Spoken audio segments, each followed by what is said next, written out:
Welcome back, everyone.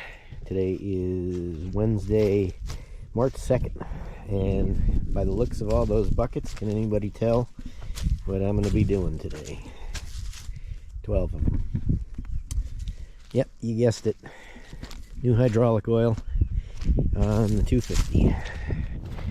I've added a bunch to it, but I haven't changed it since I had it, and they were supposed to have changed it when I bought it, but I don't think they did.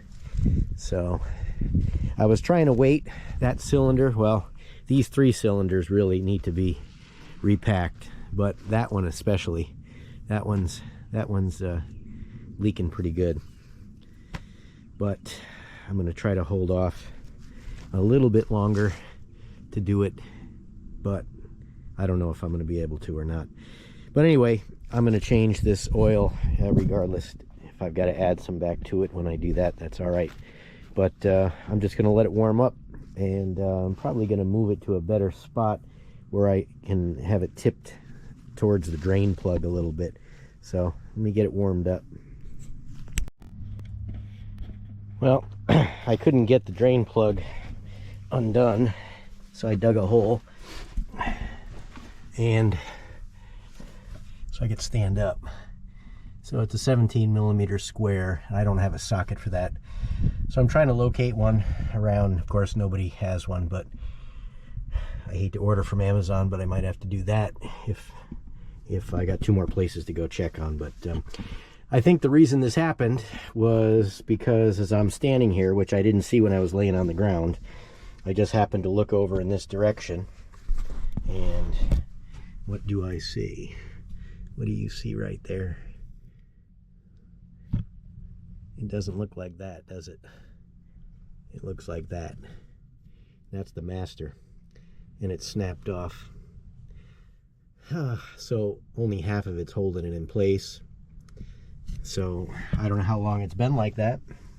I did notice that, I mean, if you look, you'll see the pads down here. See how this one's over because this is farther forward, and see the space on this one? That one's okay.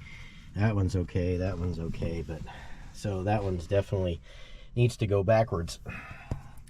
But I don't know how long it's been like that. I don't know how much longer it can stay like that, but I know I don't want to be in a situation where let me turn this around. I don't want to be in a situation where the track falls off and I'm in a bad spot. I got my shirt on, by the way, that Brittany got me first time today. And I'll explain what's on the back. I figured, I don't think I did in the video of what it was. But anyway, so I'm going to, I don't know when I'm going to use this excavator again next until I can get this fixed. I don't know if it's something I can fix myself. I may give Chris a call and ask him about it, or Charlie. Because there's not too many people around here that repair things that come out, especially that come out. So I will... I'm going to investigate that, but if I can do it, I'd prefer to do it myself. Nice to know if somebody, you know, it's nice to do it with somebody who's done it before. But anyway, all right, well, I'll keep you updated on that. So I did not do the hydraulic oil, and I'm thinking, well, let me crawl out of here. Oh, I'm glad I did this. I'm thinking now, if I have to have one of the local mechanics come out, I may have him take these cylinders off, and I'll bring them down to Carolina Hose. You've seen videos I've made with her before down there repairing my hoses. But that one, both of these really leak. I mean, you can look down there. I mean, they're not pouring out, but that one is, until it warms up, that one pisses out pretty good. This one is okay. Probably should be done, but it's not leaking, so I guess I wouldn't do that. But these 3 definitely leak. So if I have to have somebody come out here, if it's just a regular mechanic, if it's not a track guy, I may have him take those off. I was going to wait till I got a Mini so that I could lift those up easier and get them back in place. I could do it with the tractor, but that one, well, I could still do it. It's at the getting close to the height. That one does lift up pretty high, especially if you use the forks, but it would be much easier with a Mini. And those are just plain heavy. So, and I'll probably change all 4 hoses at the same time when I do that as well, because those I have not changed them. But I don't know if you just saw that, but you could see that. You see the pressure's off it and everything, and it's still leaking out. So I don't mind as much right now because of the I haven't changed the oil yet. But once I change the oil, I don't want to have it continuously dripping out. Plus, look at the mess it makes. I mean, I power washed this not too long ago, and it's already a mess. So, all right. Well, I'll keep you updated on what happens. So hopefully it's not a nightmare. Okay, next day, quick update. I was able to get the new master pin. Wasn't easy to find, but I was able to find that, and I was able to find a socket for the drain, which was good, but I had to order it. Nobody around here had it. So here, let me turn around so I could talk to you. Yeah, so that's a good thing. I chatted with Chris last night as well, and he said that pin shouldn't be too hard. It should go back together because it's not one that's pressed. That is one that has a keeper pin on the inside of it, which was good. So that's ordered, and I don't know exactly when that's going to come, but and I just called Jackie over at Carolina Hose and asked about the cylinders, and I think I showed this yesterday, but you can see where these are weeping. Oop, the drip just came down. Drip here. You can see I'm in the shadow of it, but you can see it right there where that's been dripping. You can see it dripping right here. And the stick cylinder,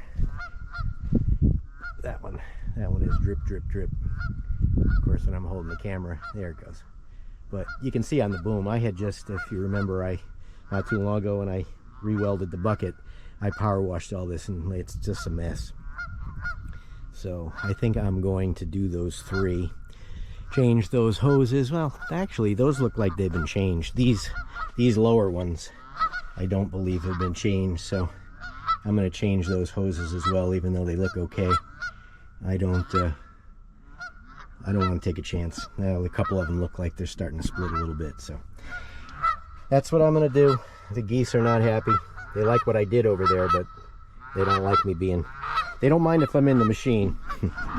Yep, they don't mind if I'm in the machine, but when I'm walking around, they don't really like it too much. So, all right, so that's the plan. I'm probably going to pull those off soon and get them down there. I'll make a video of that as well, but that's just an update on that. So, as usual, oh, hold on, before I say it, I wanted to talk about the shirt. I had somebody asked about the back of the shirt, and the reason for the back of the shirt where it says, "I know my boy ain't here, but he ain't gone." That's a Craig Morgan song that I have inscribed on David's bench, and I also have it on my arm. And the reason for the boot print, after what happened to David, I saw in the shop there was a 2x6 we had laying on the floor that was for something, and he had walked on it and he had boot prints on it, and so I saved it, I urethaned over it, and I've got it hanging on the wall in there. So that's the reason why the boot print is on the back, just for anybody who was curious. So okay, I guess that's all the updates I've got. So again, everybody, thanks for watching, and I'll catch you on the next one.